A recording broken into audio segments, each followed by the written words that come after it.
بسم اللہ الرحمن الرحیم۔ خاص کا بیان مکمل ہو گیا۔ خاص کی تعریف، قسمیں، اس کا حکم اور اس کی مثالیں سب مصنف علیہ الرحمن نے بیان کر دی۔ اب یہاں سے عام کا حکم شروع فرماتے ہیں۔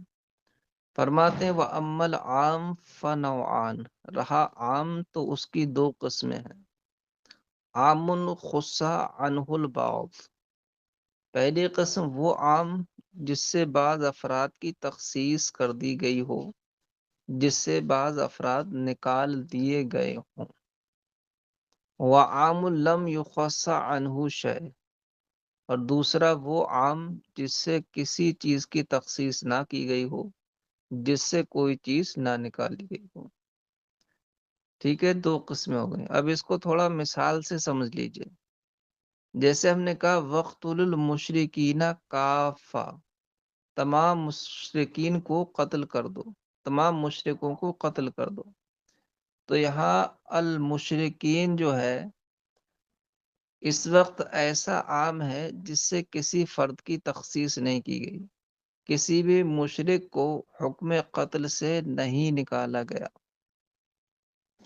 ہے نا۔ تو وقت المشرکین کافہ میں جو مشرک ہے، مشرکین، یہ عام لم یخص عنہ شیء ہے، ایسا عام ہے جس سے کسی کی تخصیص نہیں کی گئی، کسی کو نہیں نکالا گیا، بلکہ سب کو کہا گیا کہ سب کو قتل کر دو، جمیع یا کافہ، وقت المشرکین کافہ، سب مشرکوں کو قتل کر دو۔ تو عام لم یخص عنہ شیء ہے۔ اور اگر ہم نے کہا وقت المشرکین الا اہل الذمہ، کہ مشرکوں کو قتل کر دو سوائے ذمیوں کے، تو مشرکین یہاں اگرچہ عام ہے صیغہ جمع ہونے کی وجہ سے، مگر یہاں اہل ذمہ کی تخصیص کر دی گئی اس سے، الا اہل ذمہ کہہ کر حکم قتل سے مشرکین کے ان ذمی افراد کو خارج کر دیا گیا۔ تو یہاں المشرکین ایسا عام ہے جس سے بعض افراد کی تخصیص کر دی گئی۔ آگے مثال سے سمجھ میں۔ اب ان دونوں عاموں کا حکم کیا ہے اور ان کی مثالیں کیا ہیں وہ بیان کرتے ہیں مصنف۔ فرماتے ہیں رہا عام تو اس کی دو قسمیں ہیں۔ پہلی قسم وہ عام جس سے بعض افراد کی تخصیص کر دی گئی ہو، یعنی نکال دی گئے ہوں وہ حکم سے، اور دوسرا وہ عام جس سے کسی شے کی تخصیص نہ ہو، یعنی کچھ نہ نکالا گیا ہو۔ فالعام الذي لم يخص عنه شيء فهو بمنزلة الخاص بحق لزوم العمل به لا محالہ۔ فرماتے وہ عام جس سے کسی بھی چیز کی تخصیص نہ کی گئی ہو، وہ خاص کے درجے میں ہے، وہ خاص کے درجے میں، کس بات میں؟ اس پر عمل کے لازم ہونے کے حق میں یقینی طور پر۔ جیسے کہ خاص کے موجب پر عمل واجب ہے، لازمی، قطعی طور پر، بغیر کمی بیشی، بغیر بدلاؤ کیے، ایسے ہی اس عام کے جس سے کسی کو بھی نہ نکالا گیا، اس کے موجب اور معنی پر بھی عمل کرنا قطعی حتمی طور پر لازم ہے، بغیر تبدیلی، بغیر کمی زیادتی کے۔ فالعام الذي لم يخص عنه شيء فهو بمنزلة الخاص في حق لزوم العمل به لا محالہ۔ تو وہ عام جس سے کسی بھی شے کی تخصیص نہ کی گئی ہو، وہ خاص کے درجے میں ہے، اس پر عمل کے لازم ہونے کے حق میں لا محالہ، یقینی طور پر۔ وعلى هذا قلنا اذا قطع يد السارق بعدما هلك المسروق عنده لا يجب عليه الضمان۔ اب یہاں عام لم یخص عنہ شے کی ایک مثال بیان کر رہے ہیں۔ مثال کو سمجھنے سے پہلے یہ سمجھ لیجئے کہ سرقہ یعنی چوری کس کو کہتے ہیں؟ چوری کہتے ہیں کسی کے مال محفوظ کو اس کی غفلت کے حالت میں لے لینا، یعنی جس شخص کا مال ہے وہ اس کی حفاظت کا قصد رکھتا ہے، حفاظت کے انتظام بھی کیے ہیں، لیکن بیچارہ سو گیا، یا بیچارے کی توجہ کہیں اور تھی اور کسی نے مال پار کر دیا، تو یہ کہلائے گا چوری، سرقہ۔ ٹھیک ہے۔ اور اگر انسان غافل نہیں ہے بلکہ وہ چاق و چوبند ہے، نگرانی و حفاظت کر رہا ہے، پھر بھی اس کا مال چرا لیا، تو اس کو سرقہ نہیں کہتے ہیں، اس کو کہتے ہیں جیب کترا ہونا، جیب کاٹنا، جس میں آدمی بالکل چاقو چوند ہوتا ہے، بس ہلکا سا دھوکہ دے کر آدمی اس کا مال صاف کر دیتا ہے نا؟ تو اس کو کہتے ہیں جیب کاٹنا، اور اس کو کہتے ہیں ترار، اور چوری کرنے والوں کو کہتے ہیں سارق۔ یہ دو باتیں سمجھ میں آ گئی۔ اب ایک بات یہ سمجھیے کہ اگر کسی شخص نے کسی کا مال چرا لیا، تو جس نے چرایا ہے اس پر فرض ہے کہ مال واپس کرے اور اللہ کی بارگاہ میں توبہ کرے، تب اس گناہ سے اس کا پیچھا چھوٹے گا۔ اس نے مال واپس کر دیا جس کا چرایا تھا، تو اس انسان کے حق سے تو وہ بری ہو گیا، ٹھیک ہے، اس کے حق سے بری ہو گیا، مال اس کو دے دیا، مگر اس نے چوری کر کے جو اللہ کی حد کو توڑا ہے، اس میں ابھی یہ پھنسا ہوا ہے۔ اگر وہ مال 10 درہم یا اس سے زیادہ قیمت کا تھا، تو اگرچہ اس نے واپس کر دیا، اگرچہ توبہ کر لی، مگر جہاں احکام اسلام جاری ہو سکتے ہیں، یعنی بادشاہ اسلام اور قاضی اسلام ہو، وہاں حکم یہ ہے کہ اس کا ہاتھ کاٹا جائے، اس کا بایاں ہاتھ کاٹا جائے، پنجے سے، یعنی کلائی کے پاس سے کاٹا جائے بایاں ہاتھ۔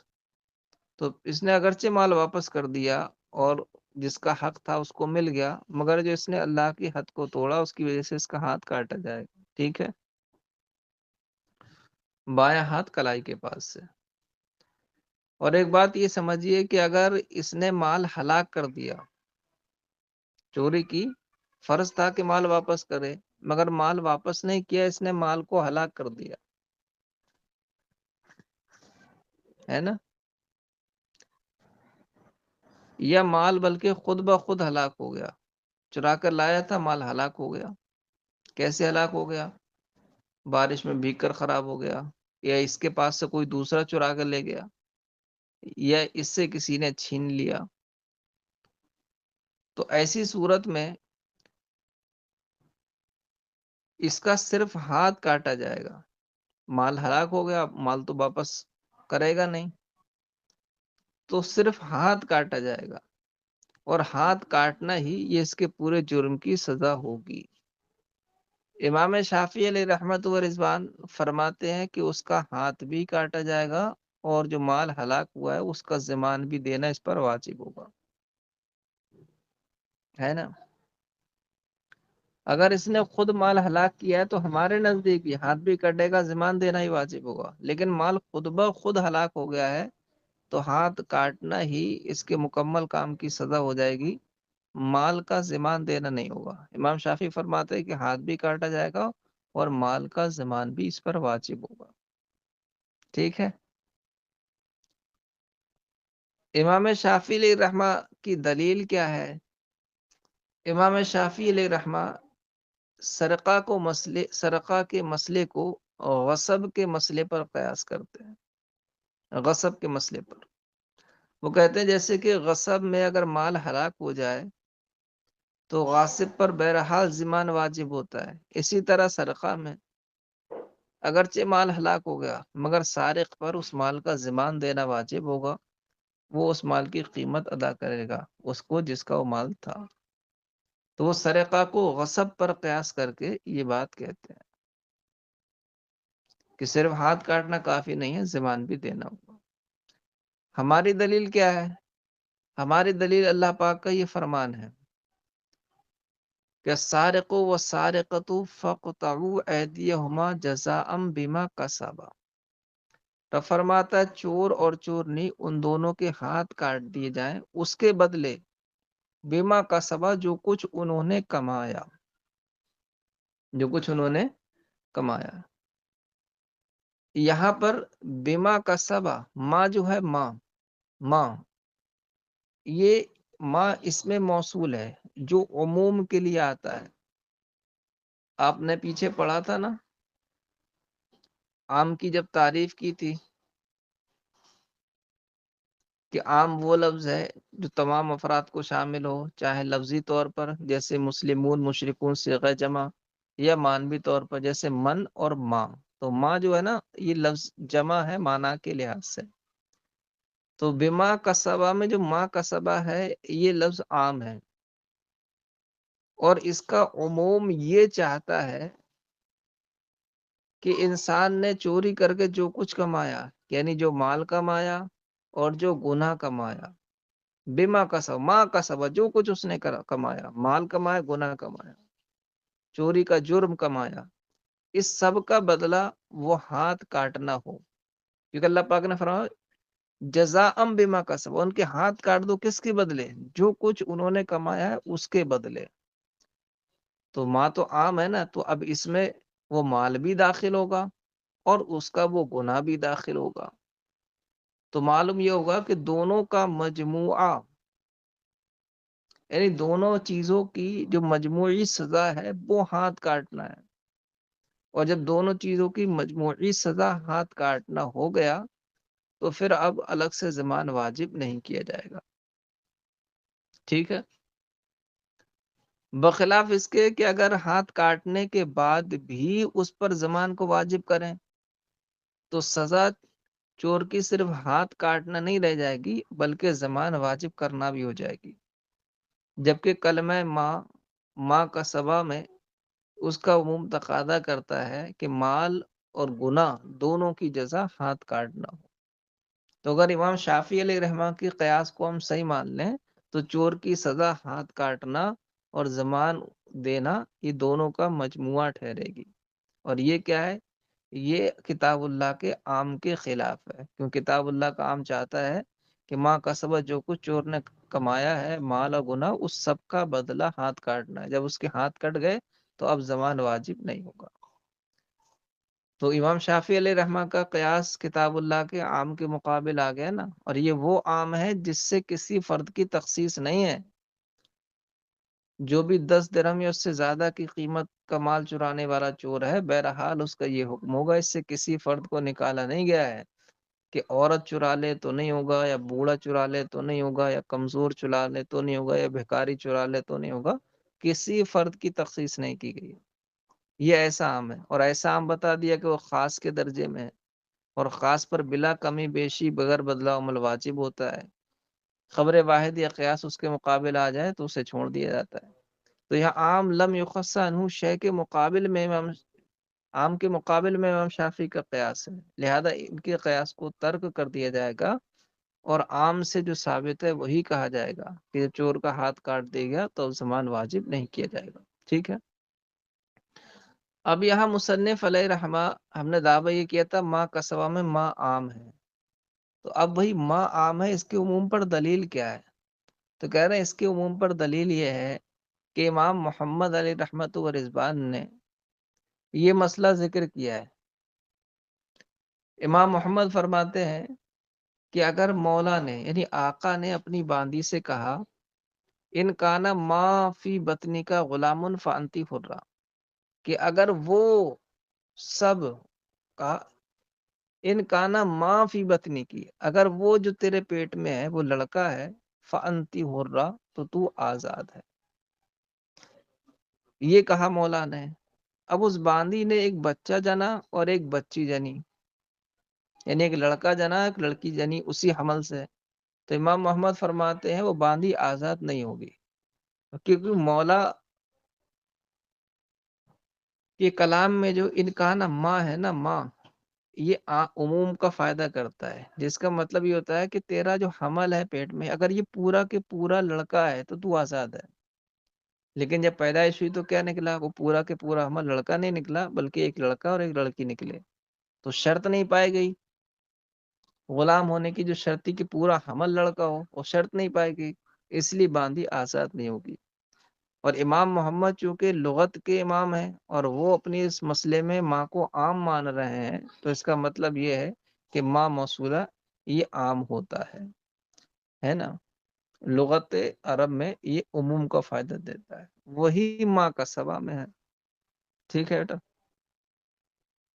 دیکھیں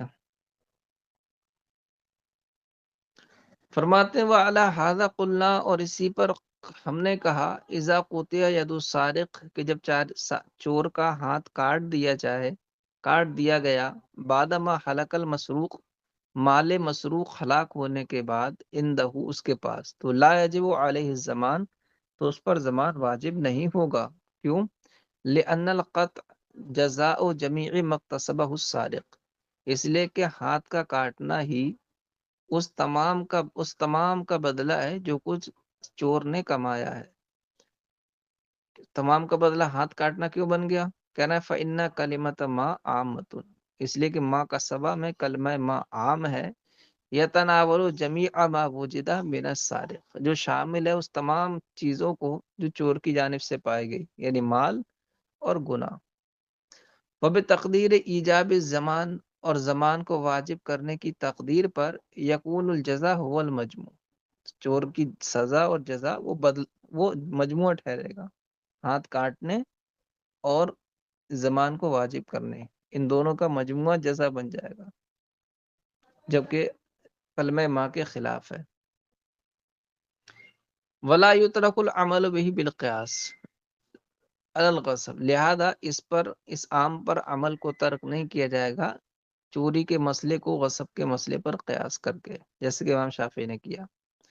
والدلیل علی ان کلمۃ ما عامۃ ما ذکرہ محمد، اور اس پر دلیل کہ کلمہ ما عام ہے وہ مسئلہ ہے جس کو امام محمد علیہ رحمٰن نے ذکر کیا۔ انہوں نے کہا اذا قال المولا لجاریتہ، کہ جب مولا نے، آقا نے اپنی باندی سے کہا ان کانا ما فی بطنی کی غلامن فانتی حرہ، کہ اگر وہ سب کے سب جو تیرے پیٹ میں ہے لڑکا ہو تو تو آزاد ہے۔